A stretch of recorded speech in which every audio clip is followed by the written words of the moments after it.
पूर्वी तटीय मैदान, पूर्वी तटीय मैदान के बारे में ध्यान रखना। इसका विस्तार पश्चिम बंगाल से लेकर पश्चिम बंगाल से दक्षिण में कन्याकुमारी तक है। पूर्वी तटीय मैदान, इसका विस्तार पश्चिम बंगाल से दक्षिण में कन्याकुमारी तक है। पश्चिम बंगाल से दक्षिण में कन्याकुमारी तक है।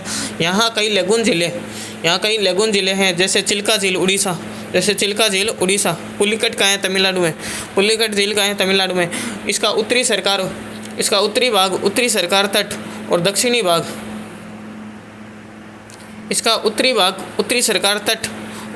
भाग कोरोमंडल तट कहलाता है। इसका उत्तरी भाग उत्तरी सरकार तट और दक्षिणी भाग कोरोमंडल तट कहलाता है। पूर्वी तटीय मैदान, इसका विस्तार पश्चिम बंगाल से दक्षिण में कन्याकुमारी तक है। इसका विस्तार पश्चिम बंगाल, ये पूर्वी तटीय मैदान है, इसका विस्तार पश्चिम बंगाल से दक्षिण में कन्याकुमारी तक है। इसका विस्तार पश्चिम बंगाल से दक्षिण में कन्याकुमारी तक है। यहाँ कई लेगून जिले हैं। यहाँ पर क्या चीज़ है? लेगून जिले हैं, जैसे चिल्का झील उड़ीसा में, पुलिकट का है तमिलनाडु में, चिल्का झील का है उड़ीसा में, पुलिकट का है तमिलनाडु में। इसका उत्तरी भाग उत्तरी सरकार, इसका उत्तर वाला जो भाग उत्तरी सरकार और दक्षिणी भाग क्या कहलाता है? कोरोमंडल तट कहलाता है। दक्षिणी भाग कोरोमंडल तट कहलाता है। बंगाल की खाड़ी के समांतर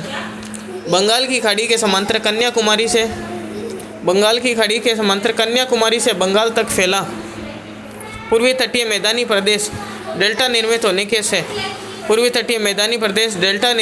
से खेती के लिए उपयुक्त है।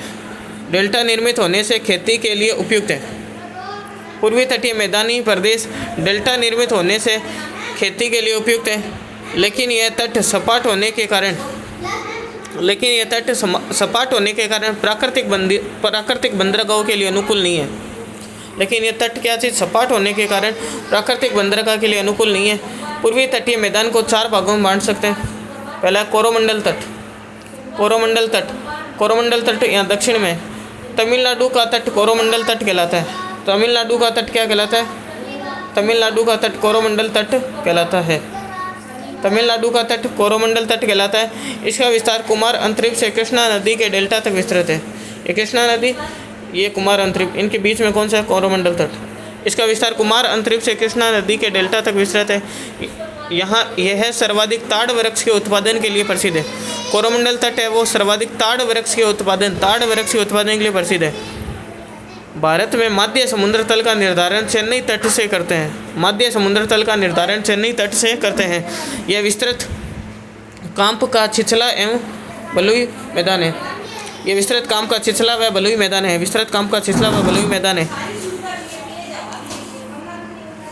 तूतीकोरिन भारत का सबसे प्राचीन प्राकृतिक बंदरगाह है। तूतीकोरिन भारत का सबसे प्राचीन प्राकृतिक बंदरगाह है। चेन्नई सबसे प्राचीन कृत्रिम बंदरगाह है तथा देश का सबसे गहरा बंदरगाह विशाखापट्टनम है। तूतीकोरिन सबसे प्राचीन प्राकृतिक बंदरगाह, चेन्नई सबसे प्राचीन कृत्रिम बंदरगाह है। चेन्नई क्या है? कृत्रिम बंदरगाह सबसे प्राचीन। सबसे गहरा बंदरगाह विशाखापट्टनम, आंध्र प्रदेश। आगे काकीनाडा का तट, सीमांध्र राज्य के तट को, सीमांध्र यानी आंध्र प्रदेश सीमांध्र के तट को काकीनाडा का तट कहते हैं। इस तट पर डॉल्फिन और चट्टान के सहारे स्थित विशाखापट्टनम बंदरगाह देश का सबसे गहरा बंदरगाह है। डॉल्फिन और चट्टान के सहारे स्थित विशाखापट्टनम बंदरगाह, आंध्र प्रदेश, देश का सबसे गहरा बंदरगाह है, जो भारत का एकमात्र स्थल आबद्ध बंदरगाह है। जिसे एक नहर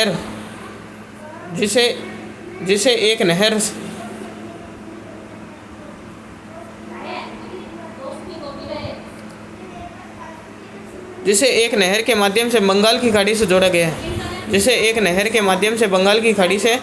गया है। यहाँ तेल शोधन व जलयानों का निर्माण किया जाता है। उत्तरी सरकार तट, पश्चिम बंगाल का यह तट ज्वारीय बंदरगाह, उत्तरी सरकार का पश्चिम बंगाल का यह तट ज्वारीय बंदरगाह कोलकाता या श्यामा प्रसाद मुखर्जी बंदरगाह के लिए प्रसिद्ध है, जो भारत का सबसे बड़ा पृष्ठ प्रदेश आयात निर्यात क्षेत्र रखता है। उत्कल का तट, उत्कल का तट, यह तट उड़ीसा के पारादीप बंदरगाह के लिए प्रसिद्ध है। पारादीप बंदरगाह का उड़ीसा में, उत्कल का तट यह उड़ीसा में, जहाँ से छत्तीसगढ़ की उत्कल, उड़ीसा के पारादीप बंदरगाह के लिए प्रसिद्ध है, जहाँ से छत्तीसगढ़ की बेला डीला खानों का लौह अयस्क, छत्तीसगढ़ की बेला डीला खानों का लौह अयस्क जापान को निर्यात किया जाता है। छत्तीसगढ़ की बेला डीला खानों का लौह अयस्क जापान को निर्यात किया जाता है। उत्कल का तट, यह तट उड़ीसा के पारादीप बंदरगाह के लिए प्रसिद्ध है, जहाँ से छत्तीसगढ़ की बेला डीला खानों का लौह अयस्क जापान को निर्यात किया जाता है। पारादीप उड़ीसा सभी मौसम में कार्य करने वाला, सभी मौसम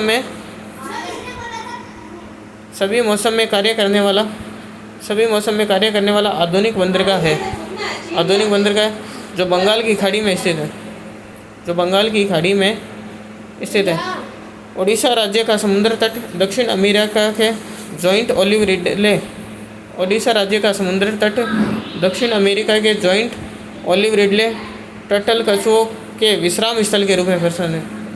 उड़ीसा राज्य का समुद्र तट दक्षिण अमेरिका के जॉइंट ओलिव रिडले टर्टल कछुओं के विश्राम स्थल के रूप में प्रसिद्ध हो गया है।